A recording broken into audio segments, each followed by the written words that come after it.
Como os yogis quebraram as leis da ilusão. Durante milênios, ocultistas do Ocidente buscaram desvendar os segredos do universo, mergulhando em grimórios, pactos, invocações e alquimia. Enquanto isso, do outro lado do mundo, em cavernas nas montanhas do Himalaia, homens silenciosos vestidos de laranja, de aparência frágil, realizavam feitos que desafiavam todas as leis conhecidas da realidade. Eles eram os yogis.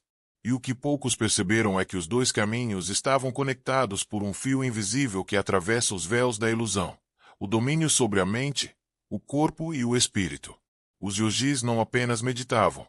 Eles levitavam, jejuavam por meses, controlavam os batimentos cardíacos, paravam o sangue em determinadas partes do corpo, suportavam o frio extremo sem tremores, enxergavam o que estava oculto, lembravam-se de vidas passadas, e principalmente, compreendiam que tudo isso era possível não por milagre, mas por um motivo. Eles haviam quebrado as leis da ilusão, as mesmas leis que a humanidade inteira aceita como invioláveis. A palavra Maya, no sânscrito, é muitas vezes traduzida como ilusão, mas o significado é mais profundo. Trata-se da aparência enganosa da realidade. Maya é o véu que encobre a verdade última. A mesma ideia aparece no gnosticismo como um mundo falso criado pelo demiurgo, e no hermetismo como o plano da ilusão sensorial. Todas essas tradições apontam para a mesma verdade oculta. O mundo que percebemos com os sentidos é uma simulação. Enquanto os magos do Ocidente buscavam atravessar os planos por meio de rituais complexos, os yogis utilizavam o próprio corpo como portal. Eles compreendiam que o corpo físico é uma expressão condensada do espírito. Ao dominá-lo, dominavam também as frequências da matéria. O ocultismo europeu ensinava que o mago deveria aprender a dominar os 4 elementos: terra, água, fogo e ar. Os yogis também falavam disso, mas em termos internos. Terra era o corpo, água as emoções, fogo a vontade e ar o prana, a força vital que circula por canais invisíveis chamados nadis. Ao controlarem o prana, os yogis controlavam o fogo da digestão, o frio da pele, o peso da gravidade. Casos documentados em mosteiros e por exploradores ocidentais falam de yogis que se enterravam vivos por semanas e saíam ilesos. Outros suspendiam a respiração por horas ou entravam em estados de catalepsia voluntária. Tais feitos desafiam qualquer explicação científica moderna, mas fazem total sentido dentro das tradições ocultas. O corpo é apenas um instrumento, e sua programação pode ser reescrita com a mente desperta. No ocultismo, existe o conceito de corpo astral, corpo etérico e corpo mental. Os yogis, por sua vez, falavam de koshas, camadas do ser, e chakras, centros de energia. Cada chakra corresponde a um nível de consciência e a uma parte do corpo. Ao purificar esses centros, os yogis transmutavam energia densa em energia sutil, e essa era a chave para quebrar as leis da ilusão. O mundo material só domina aquele que está preso à identificação com o corpo. A primeira lição de um yogi é perceber que ele não é o corpo. A segunda é perceber que ele também não é a mente. A terceira é acessar o observador silencioso, aquilo que está por trás de todas as experiências. Esse é o mesmo conceito presente no hermetismo como um todo, ou no gnosticismo como a centelha divina aprisionada no mundo material. Enquanto magos ocidentais invocavam entidades angelicais e buscavam subir pelas esferas do plano astral, os yogis simplesmente mergulhavam em estados profundos de meditação, cruzando os véus da ilusão a partir de dentro. Eles não precisavam de espadas, bastões ou sigilos. Apenas de um corpo purificado, uma mente disciplinada e uma alma que sabia onde buscar.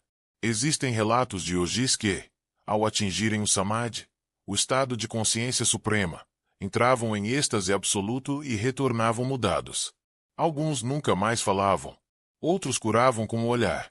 Havia os que não deixavam rastros quando morriam, como se o corpo tivesse se desfeito no ar. Para os olhos comuns, isso soa como lenda.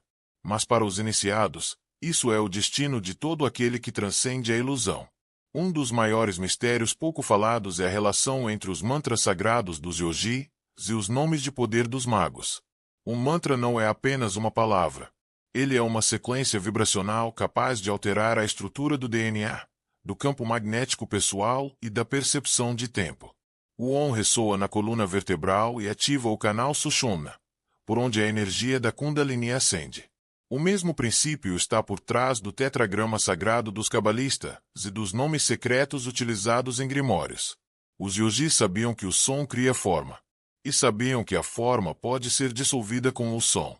Com isso, acessavam camadas da realidade que não são visíveis nem pelos mais avançados instrumentos científicos. Realidades feitas de consciência pura, onde tempo, espaço e matéria são flexíveis. Outra conexão ignorada é a prática do jejum. No ocultismo, o jejum é utilizado para preparar o corpo para rituais de invocação. Nos yogis, o jejum é ferramenta de libertação. Eles sabiam que a alimentação é uma forma de aprisionamento vibracional. Ao parar de comer por dias, o corpo entra em estado de purificação e os canais sutis se abrem. A mente fica clara. Os sonhos se tornam lúcidos. A alma começa a se lembrar. O ocultismo fala da noite escura da alma, um momento de provação espiritual profunda. Os yogis atravessavam esse momento voluntariamente, entrando em cavernas por anos, sem luz, sem contato humano, meditando até que a mente se dissolvesse. Era um mergulho na morte do ego. Uma morte simbólica, tão poderosa quanto as iniciações dos mistérios egípcios e gregos. E quando o ego morria, algo surgia em seu lugar. A visão clara da realidade. Eles viam as correntes da Maya. Viam as redes do Sansara.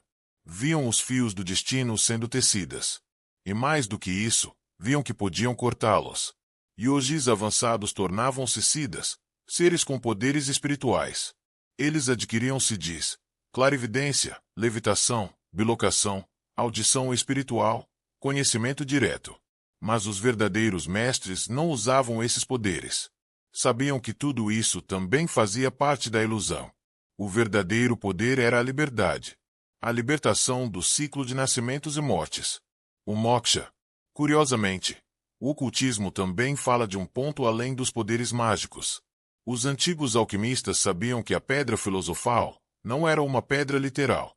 Era o espírito purificado, pronto para retornar à fonte. Os Rosacruzes diziam que a verdadeira iniciação acontecia no silêncio.